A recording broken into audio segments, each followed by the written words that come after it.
यं ब्रह्मा वरुणेन्द्ररुद्रमरुतः स्तुन्वन्ति दिवश्चतुर्वेदै साङ्गपदे क्रमोपनिषदे गायन्ति यं सामगा ध्यानावति ततर्गत मनस्या पश्यन्ति यं योगिनो यस्य अन्तं न विदुषरासुरगणा देवाय तस्मै नमः।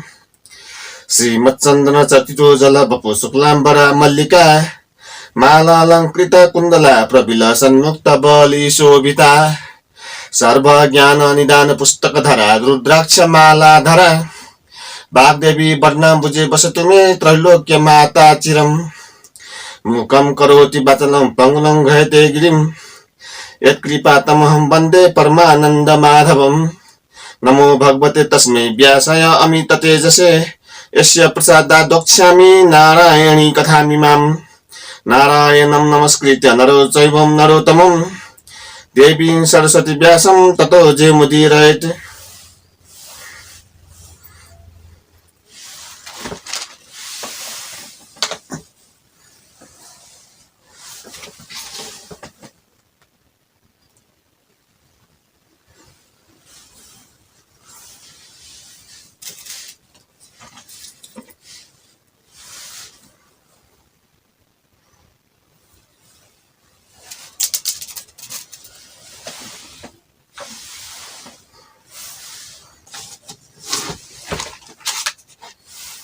अथ सप्तम विष्णुअध्याय।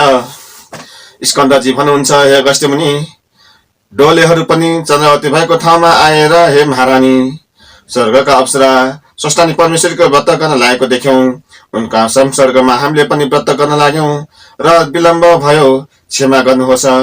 तपाईलाई पनि श्री स्रष्टानीको प्रसाद ल्याएका छौं, लिनुहोस् भनी डोलेहरूले भनेको वचन सुनि चन्द्रावती अति क्रोद्ध भई राता राता आँखा गरी दारा केटी नागले सास फेर्दा चाहिँ सुस्किरहरी मत्ता हात्ती रिसाउँदा चाहिँ ठुलो स्वर गर्जना गरी, हे पापी डोलेहरू हो, मलाई यस्ता वनमा छाडी व्रत गर्न गयो। सेवको धर्म यही हो, त्यस व्रतले तिमीहरूलाई के खान दिन्छ कि? मैले त स्रष्टानी भनेको सुनेको पनि थिएन, त्यो कहाँ कि देवता हो, के गर्न सक्छ? तिमीहरूले मलाई नटेरेको हो, वनमा भयो र पो न त तिमीहरूलाई मारिहाल्ने थिए। कहिले पुगुली भनी हतपताई आएकी मलाई विलम्ब गरिदियो, अपराधी रहेछौ भनी बानर कुदे झैं कुदेर गई डोलेहरूका हातबाट श्री स्रष्टानी परमेश्वरको प्रसाद खोसी मुखले ठुठु गरी ठुकी घोडाले कुल्ची फालिदिन्। अब पनि त्यसै गरौँला कि चारोले जाऊ भनिन्। तब डोलेहरू डराई आँखादेखि आँसु खसाली केही पनि भन्न नसकी मनले श्री स्रष्टानी परमेश्वरीलाई सम्झी चुप लागि म्याना बोकी गए। लाउने देशका नजिकै सालिनाव गरेकी नदी थिइन्। तहाँ पुगी आधा नदी तरिसकेपछि श्री स्रष्टानी परमेश्वरलाई निन्दा गरेको पापले अकस्मात कालो बादलले आकाश ढाकी मुसलधारे पानी बस्यो। ठुलो बतास आयो र चन्द्रावती म्यानाबाट साली नदीमा खसिन्। डोलेहरू श्री कैलाश परमेश्वरीका व्रतका प्रभावले पक्षीरूप भई कैलाशमा गई आनन्दले शिवपुरीमा रहे। जो मनुष्य श्री स्रष्टानीको व्रत गर्ला त्यसले त्यो पदवी पाउला। तहाँ उपरान्त चन्द्रावती ब्राह्मणी महापातकी भई जलभित्र पौडिरहिन्। जुन दिन चन्द्रावती साली नदीमा खसिन् त्यस दिनदेखि साली नदी बहिनन् र स्थिर भइरहिन्। माझीहरूले त्यो देखेर यो के आश्चर्य भयो, यस नदीमा ग्रह आई बस्यो कि नाग आई बस्यो कि अथवा त्यसमा कहीँ उत्पात हुन लाग्यो र यस्तो भयो कि? यो कुरा राजा छेउ भन्नु पर्यो भनी नवराज छेउ गई बिन्ती गरे, हे महाराज, साली नदी बहिनन् स्थिर भइरहेकी छिन्। यस्तो भएको हामीले सुनेको पनि थिएनौं, आज आफ्नै आँखाले देख्यौं, आश्चर्य भयो, विचार गरी बक्सिनुहोस् भनी बिन्ती गरे। यति माझीका वचन सुनि नवराज राजाले मन्त्रीलाई डाकी माझीहरूले कहेको कुरा वृत्तान्त कहेर लोक समेत भई साली नदीमा गए। माझीहरूलाई भित्र केही जन्तु छन् कि जाल हाली हेर भनी हराए। माझीहरूले हवस भनी जाल हाली हेरे। चन्द्रावती ब्राह्मणी जालमा अल्झी आइन्। चन्द्रावती कस्ती भएकी छिन् भने शरीरमा कुष्ठ भई हात पाउ खसेकी, शुद्धि केही नभएकी, हिलाली छोपिएकी, मुडो जस्ती चन्द्रावतीलाई देखि यो के वस्तु हो भनी ठहराउन समेत नसकी नदीका किनारमा मिल्काए। फेरि जालभित्र पसी खोज्न लागे, केही पाएनन् र हे महाराज, हामी त केही पाउन सकेनौं भनी बिन्ती गरे। तहाँ पछि नवराज राजाले, हे गङ्गे, तिमी किन स्थिर भइरहेकी छौ? मैले जान्न सकिन, मदेखि प्रसन्न हो भनी हातमा अर्घले पारो नवरत्न समेत गरी गायका दुलले अर्घ दिनासाथ साली नदी बहिन्। त्यो देखि नवराज राजाले आश्चर्य मानि लोक समेत भई दरबारमा फिरे। तहाँ अपराध चन्द्रावती ब्राह्मणी कष्टी भइरहन् भने क्षणमा मोर्छा हुने, क्षणमा छुदा तृष्णा हुने, यस्ता तरहले महाकष्ट पाई मुरो लरे झै साली नदीका किनारमा रहिन्। एक दिन साह्रै भोक लागेर खानेकुरा केही नपाउँदा माटो हातमा लिएर त्यो माटो पत्थर भइगयो। पत्थर पनि खाउँ भन्दा हाड भयो, हाड पनि खाउँ भन्दा खरानी भयो, खरानी पनि खाउँ भन्दा ठुलो बतास आई उडाइ लग्यो। श्री स्रष्टालाई निन्दा गर्नाले शिर प्यास भोकदेखि भएका नाना दुःख सही रहिन्। तहाँ उपरान्त नवराज राजाले आफ्ना राज्यमा भएका सम्पूर्ण ब्राह्मणलाई निम्ता गर्न पठाइन्। ब्राह्मण भोजन तयार गरे। नवलपुरका कपिल नाउँ गरेका दुई भाइ ब्राह्मण पनि राजाका ब्राह्मण भोजनमा जान भनी त्यतैबाट आएको चन्द्रावतीले देखिन् र तिमीहरू को हौ, कहाँ जान आयो भनी सोधिन्। ब्राह्मणहरूले हामी कपिल नाउँ गरेका ब्राह्मण हौ, लाउने देशमा नवराज राजाले ब्राह्मण भोजनमा निम्ता गरेका छन्, भोजनमा जान आयौं भने।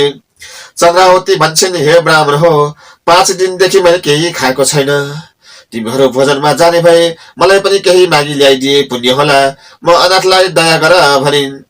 तब ब्राह्मणहरूले, हे पापिनी, अहिले हामी यसै भन्न सक्दैनौं, किनभने राजाका दरबारमा के जानी कसो हुन्छ। विशेष हामी ब्राह्मण जाति ल्याउने हुने वस्तु दिए त ल्याउला, ल्याउन नहुने वस्तु दिए कसो गरौँला।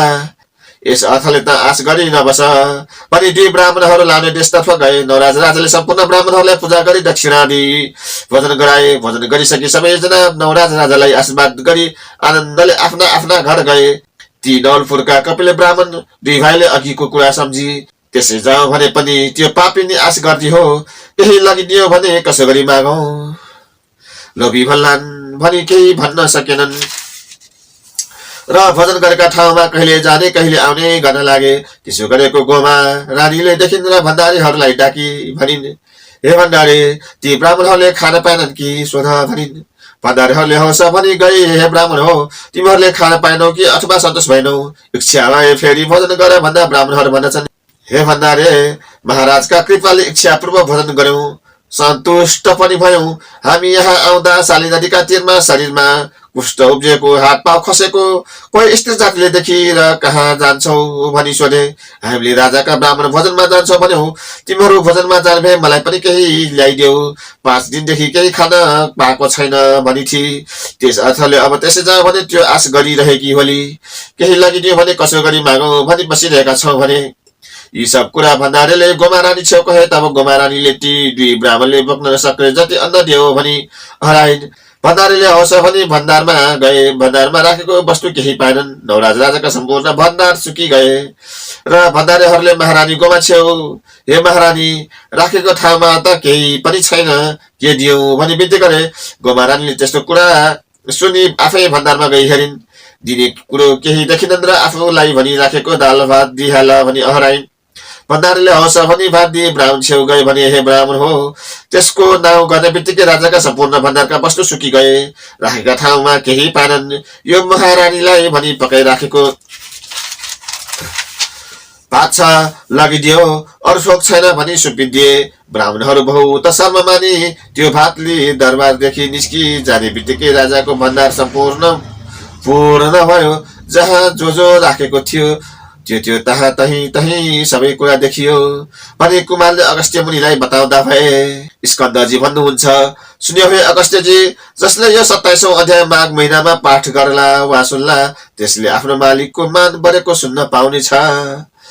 इति श्री स्कन्द पुराणे किनार खण्डे माघ महात्म्य कुमार अगस्त्य संवादे नवराज ब्राह्मण भोजनम नाम 7वां अध्याय।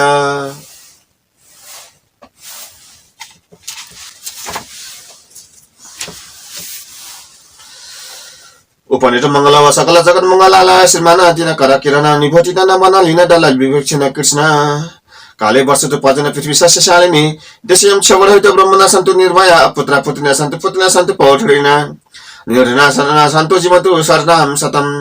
तत्रैव गंगा यमुना च तत्र गोदावरी सिन्धु सरस्वती च तीर्थानि सर्वाणि वसन्ति तत्र यत्र च्युतोदार कथा प्रसंगम। या कुन्देन्दु तुषारहार धवला या शूरवर्षावृता या वीणा वरदण्ड मदितकरा या श्वेत पद्मासना या ब्रह्माच्युत शंकर प्रभृति वीर देव सदा वन्दिता सा मा पातु सरस्वती भगवती निशेष जार्यपहा। कायेन वाचा मन सेन्जियर बाबुज्याट मुनावा प्रकृष्वाभात करोमि यत सकलं परस्मै नारायणायते समर्पयामि श्री स्वस्थानी परमेश्वरै नमः।